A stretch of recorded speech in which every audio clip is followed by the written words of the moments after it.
Yes, delighted to be joined by Ado McGuinness to have a look at our feature event. Of course, the Anglesey Lodge Equine Woodlands Stakes feature event on our second flat meeting at Naas this upcoming Monday. Ado, you're off to a good start of the season and you're well represented in the feature event, the Anglesey Lodge Equine Woodlands Stakes, with, of course, Harry's Bar and recent Cork listed winner, Laugh a Minute.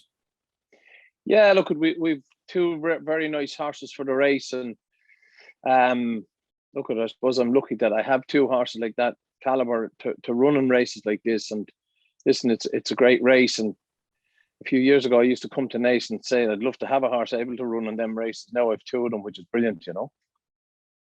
And obviously, Laugh a Minute, he was good the last day when he beat one of Jim Bulger's Fiscal Rules in a 6 furlong listed race down in Cork a couple of weeks ago. Yeah, listen, he was a little bit frustrating last year with us. We gave a good bit of money. He's probably the most expensive horse we ever bought at that stage in a, you know, at a sales, a horse and training sale. Stephen bought him, Shamrock Turbids bought him, and he was just frustrating. He was very impressive on his first run for us last year, and then he just sort of let us down. And he's like a typical sprinter. They're highly strung, and we've changed a few things around through the winter with him, and I think it has worked very, very well. He's put on about 20 kilos as well, because basically it's what we've done. He's put on a lot of weight as well, which is, you know, I think that's a huge factor. He stopped worrying as well, and that's made a massive difference to this horse. And Ado, some really good form. Roger Varian had him as well. I remember he was placed in Group 3 in France. He'd some rock solid form. I think he was rated, what was he rated, 109 at one stage? That's correct. He was 109, and as I said, he was very hyper, and I can see why there was a lot of problems with him, and it was just basically not by chance, but we just, as I said, we've changed things with him, and we've shifted him in the yard, and we've put him into a place now in the yard, and he just loves it, and he's just so relaxed and chilled out, and that's been the making of the horse, in my opinion, you know. And is he a horse that spends a lot of time down the beach as well? Because we all know you like to bring your horses down as regularly as possible down to the beach. And have you seen, one, if he goes regularly, and secondly, have you seen a big change in his attitude since bringing him? Yeah, he loves the beach. We'd usually go to the beach day after working, or if we feel we've a horse gone, you know, needs a few easy days and nice relaxing, chilling out days, they'll head to the beach, and this horse is thriving on it. And actually, he was there this morning, and you know, he just loves it, and we do a lot of knocking about with him, and with sprinters, the biggest thing with a sprinter is to try and keep them nice and calm and collect, and that's what we've done with this fella now at the moment, and it's working at the moment anyhow. And what else do you do with him, Ado? Just for people who are watching this who don't really know your training regime, you bring him to the beach. What else do you do? As you said, just trying to change his attitude and knocking around him. What does that mean? What does that entail? Yeah, look, we have a deep sand gallop at home, and he spends a lot of time nice just lobbing around that rather than pounding flat out, you know, or, you know, galloping very hard, and he's enjoying it. And he'd spend a lot of time in the field, turning out into the paddocks and that. And to these horses, for a horse like him, I think it makes it's a huge help mentally for him, because if you left this horse in the stable for 18 or 19 hours of the day, he'd try and climb the walls, and that's been the real saving grace for this horse. And Stephen was talking to one of Varian's lads there, I think a couple of weeks ago at the sales, and he just couldn't believe the turnaround we've got them, because they said he'd basically gone half crazy with them in their yard. They just couldn't get him to settle, and he's a high class horse, but it was just a matter of trying to get him to settle. And several times you have to try different things. You could we throw them out with a pony, we just let them out in the paddocks, shift them around into a box where they're going to be chilled out and quiet, and the less hassle, the less horses they see, you know, the less hassle. Just don't excite them, and try not to get them excited while they're at home, you know. And Ado, after hearing all of that, and there's obviously plenty of improvement you would have thought to come with this horse, because mentally he's after turning a corner, shall we say.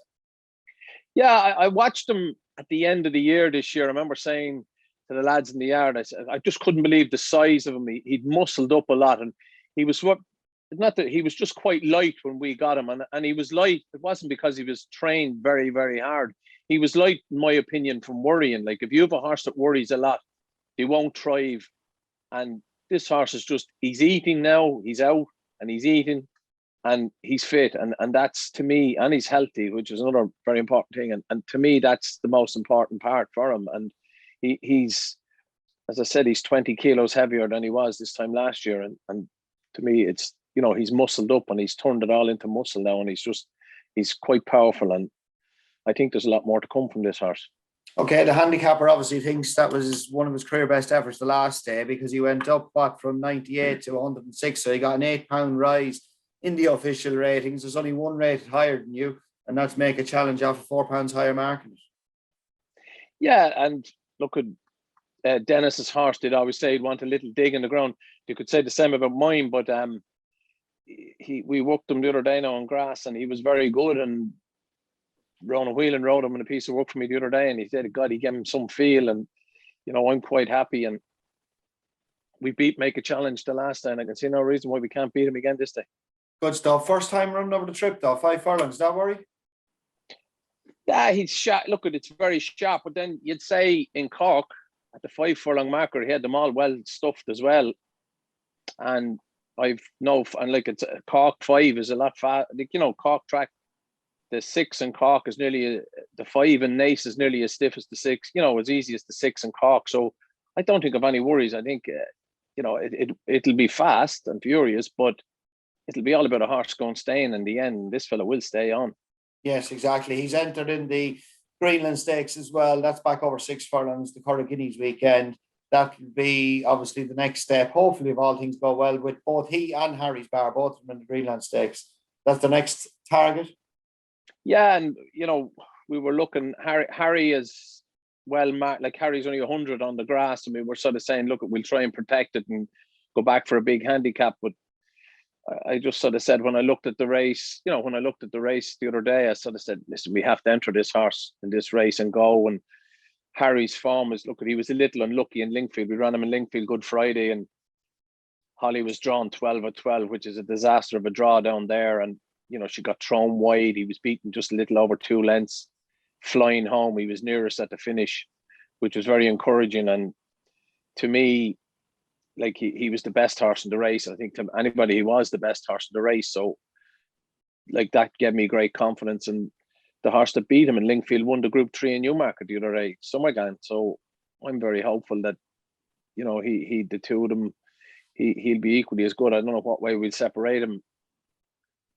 But he beat Laugh a Minute last year in Dundalk, in the listed race in Dundalk. Harry did, but Laugh a Minute was very unfortunate that night. So I don't think there'll be no hiding place in Naas. The best horse will win. And of course, Harry's Bar won in his first start for you. You bought him out of James Fanshawe. Am I right saying it was only a couple of weeks after you bought him that you ran him in Dundalk and he won that list of race? He ran 7 days after we 7 days. days. And there was a lot of people saying, what in the name of Jesus were you going doing that? And listen, I was only going to be a complete clown or I was a hero. Thankfully, it was a hero for doing it. Yeah, but you have to take those chances, don't you? Yeah, and listen, he was a sprinter. And to be honest, I got him. I think I worked him 3 days after he came into the yard. And if you saw him work that day, you would have said, not a hope. Would you run him on the Friday? And I just said, here, look, we have to go for it. And we did. And it paid off.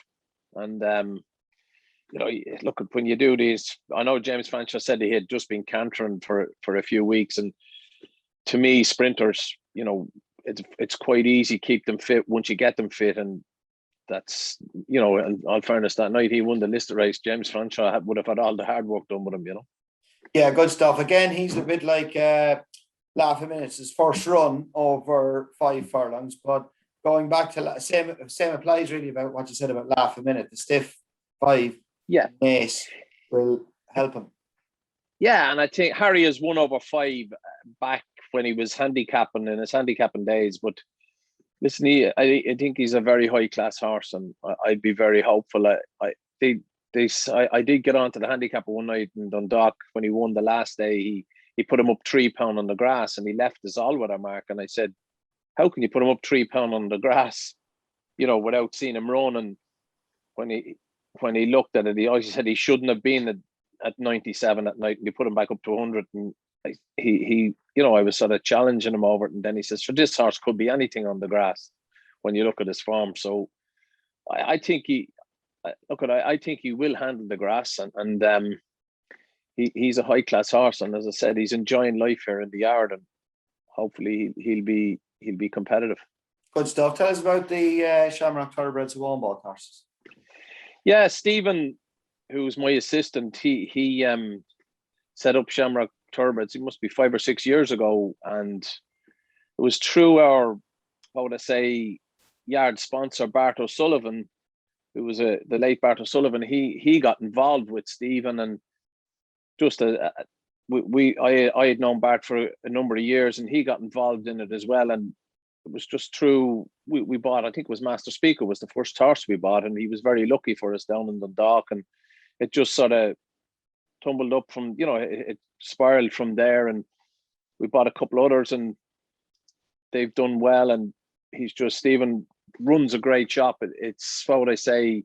He buys the horse, sells the shares. Different guys have, you can buy up to 30% of a horse when you do get involved, and you pay all your training fees and that up front, and everything is paid for the year. So he runs that whole syndicate that way, and it means that you don't have to go look for money at the end every month or chasing lads for money. It's there's an all-in package for guys to get involved. And I know some of the shares, he sells maybe 10% shares, and there could be 10 or 12 lads involved in a 10% share. And there's a guy called Ricky Delaney. He runs a pub there in Dublin, and he's involved with a lot of the Shamrock horses, and he gets a lot of the guys out of the pub, and them guys go racing, and they really enjoy the racing no matter where they go. Ricky travelled out to Saudi with us when we ran the horse in Saudi. So these guys get a great lot of fun out of it, and they don't have to put a massive amount of investment. Like we bought horses for 20 grand.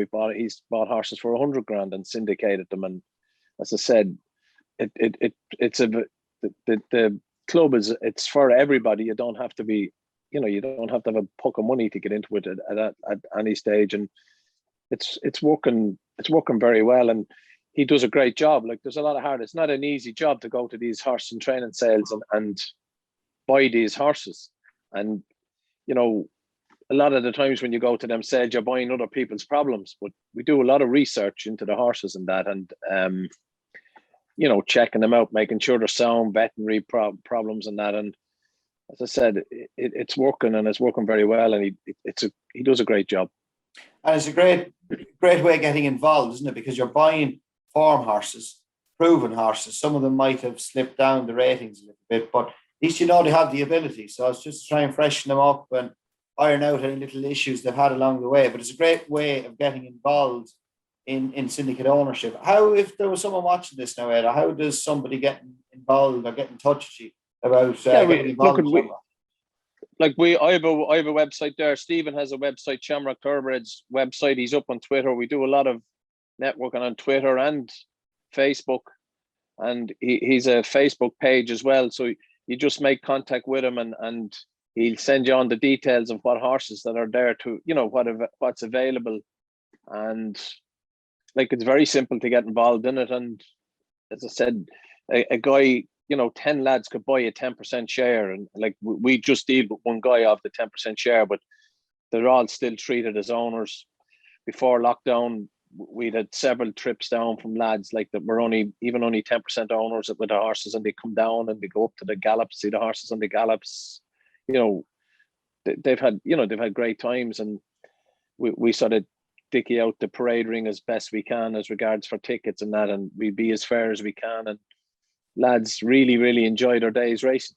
Yeah, good stuff. Ado, looks like they're Harry's Bar and Laugh a Minute. They're going to be your only two runners at Naas on Monday afternoon. It's been a happy hunting ground for you in the past, and of course you won a listed race towards the back end of last season at Naas Saltonstall. Yeah, he won the Galway back-to-back Galway miles, and we ran him then the handicap off top weight in Limerick, and was bottomless ground, and he bolted up on it. We sort of had to step him up to stakes level, and then the Naas race, the listed race, come up in Naas, and he was very good in it. And as I said, I never won a stakes race in my life up until last August, and I think we've four listed and 2 Group 3 races won since. And it's all because of the caliber of horse, really, more so than I've turned into an overnight success after 20 years. You know, it's not simple, but we've some really good horses now, Kevin, and that's the big thing. Yes, and obviously the year you had last year as well was your best year to date. Obviously, then you had the stakes winners as well, big handicap winners, and it's all about progressing, getting up to the next level. You have a couple of smart fillies as well. I was really taken by Mar when she won her second run. That was at Dundalk on Grand National Day. We're going to see her in the Salisbury Stakes at Navan on Sunday. Yes, we walked her on grass yesterday up the Curragh, and she was very impressive. And Ian Brennan is back. He used to be my apprentice years ago, and he's back from France, and he's joined in the yard. And he does a lot of work, rides a lot of work for me, and so does Keane McRedman, my apprentice. And they were very, very impressed with her yesterday. And she's a gorgeous filly. She's 16.3. She's probably the biggest filly I've ever seen, like as regards racing, but she's just such a lovely attitude, the whole lot, and I think she's going to be very progressive, this filly. What's the long-term aim at her? Could the Oaks be a possibility? If she's impressive on Sunday, if she runs a massive big race on Sunday, definitely she'll head for the Oaks. And the last day I went to Navan, I sort of said to the boys, I said, it's going to take a 96 plus horse to beat this filly on in Dundalk the last day, and I think it'll take 103, 104 horse to beat her on Sunday. And that's been honest, she's improved a lot for her run, and she just is a smashing filly. Yeah, good stuff. Going back to Naas, what makes Naas so good? There's a lot of things make Naas so good. Before the lockdown, I loved that new restaurant for the owners. It's just a fabulous place.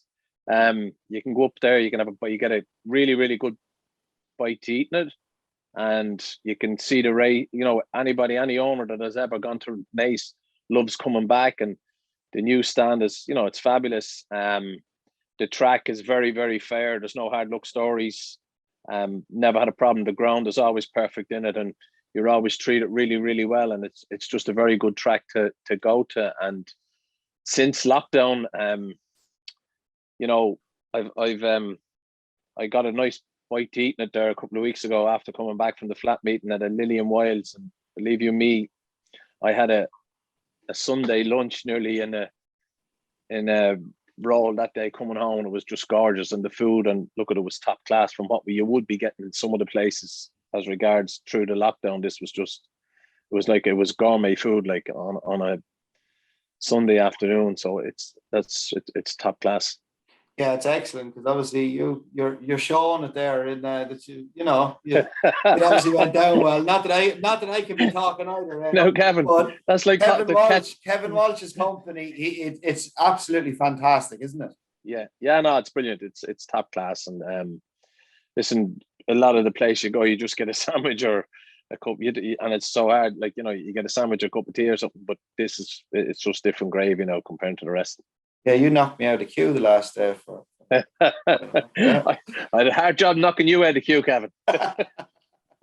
Good stuff. Ado, we look forward to seeing you at Naas on Monday. Will you be disappointed if the two horses aren't bang there fighting it out?